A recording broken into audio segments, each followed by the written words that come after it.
আসসালামু আলাইকুম বন্ধুরা, আমার নাম সানি অ্যান্ড ওয়েলকাম টু বাজি কটেজ। আজকে একটা গুরুত্বপূর্ণ আপডেট নিয়ে চলে এসেছি আপনাদের মধ্যে। আমার এই বাজি কটেজে কিন্তু একটা পরিবর্তন আমি করেছি। সো দীর্ঘদিন আমরা সেই আপডেটটা জানাইনি, এখন সেটা আমরা আপনাদেরকে জানাবো। সো বন্ধুরা, আপনারা দেখতে পাচ্ছেন যে আমার কিন্তু খাঁচাগুলো কিন্তু প্রায় সবগুলোই খালি করে ফেলেছি। এখানে রয়েছে প্রায় মনে হয় 4 পেয়ারের মতন পাখি রয়েছে। আমরা ম্যাক্সিমাম খাঁচাগুলো খালি করে ফেলেছি। কেন খালি করে ফেলেছি? কারণ আমরা এদেরকে এখন রেস্টে দিব, কারণ তারা প্রায় 6 মাসের মতন আমার কাছে টানা একেবারে ডিম বাচ্চা করেছে। সো কিছু পাখি আমি রেখে দিয়েছি, কারণ এদের বাচ্চা অনেকে চেয়েছে, তাই এদের বাচ্চা ফোটানোর জন্য আমি ওদেরকে লাস্ট টাইম একবার ব্রিডিং করাচ্ছি। ওদের ব্রিডিংটা হয়ে গেলে আমি ওদেরকেও রেস্টে দিয়ে দেবো আর কি। এই 2 জোড়াটা আমি ব্রিডিং করানোর জন্য রেখে দিয়েছি লাস্ট টাইমের জন্য। আর এখানে বাচ্চা আছে, আবার নিচের এখানেও রয়েছে কিছু বাচ্চা। এই বাচ্চাগুলো বড় হলেই আমি এদেরকেও সবাইকে রেস্টে দিয়ে দেবো আর কি। এই যে বন্ধুরা, আমার পাখিগুলোকে আমি ফ্লাইং কেজে ছেড়ে দিয়েছি। এখানে সব মেল পাখিগুলো আছে, মানে ছেলে পাখি, আর এখানে সব রয়েছে আমার মেয়ে পাখিগুলো। সো দেখতেই পাচ্ছেন বন্ধুরা, তাদেরকে আমি রেস্টে দিয়েছি এবং আমি আমার মনের মতন করে ভবিষ্যতে তাদেরকে আবার জোড়া দেব।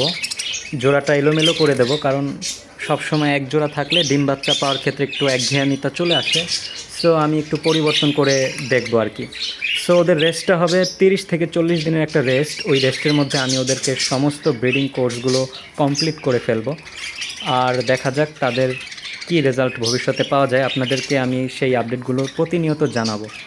প্রতিদিন আমি কি তাদেরকে মেডিসিন দিচ্ছি, কি তাদেরকে ব্রিডিং কোর্সগুলো করাচ্ছি, নিত্যদিনের আপডেট আপনাদেরকে জানানো হবে।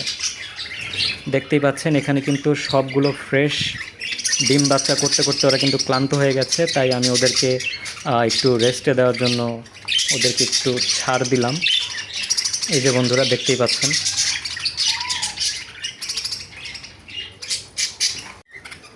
আর আমার বর্তমানে প্রায় 1 2 3 4 5 6 জোড়ার মতন আছে, যেটা ব্রিডিংয়ের মধ্যে আছে। এরা এখানে আমার এই পাকা কলার জোড়াটা ডিম পেড়েছে, আপনাদেরকে সেটা দেখানো হয়েছে। আর এখানে আমার রেইনবো স্প্লিট স্প্যাঙ্গেল বাজিগার পাখির জোড়াটি রয়েছে, ওরাও ডিম পেড়েছে। আর এখানে আমার সবচেয়ে নাটকীয় জোড়াটিও কিন্তু ডিম পেড়ে দিয়েছে। আর এখানে ওদের বাচ্চা রয়েছে, তাই ওদেরকে আমি সরাইনি। ওদের বাচ্চাটা খাওয়ানো বড় হলেই আমি ওদেরকে সরিয়ে দেব। আর এখানে রয়েছে লুটিনো অ্যালবিনো পাখির জোড়াটি, আর উপরে রয়েছে লুটিনো জোড়াটি। সো বন্ধুরা, এটাই হচ্ছে আপডেট। আর সবাইকে আমি শাক পাতা খেতে দিয়েছি, ওরা কিন্তু খুবই মজা করে শাক পাতা খাচ্ছে। দেখতেই পাচ্ছেন বন্ধুরা, কোনো প্রকারের সমস্যা নেই।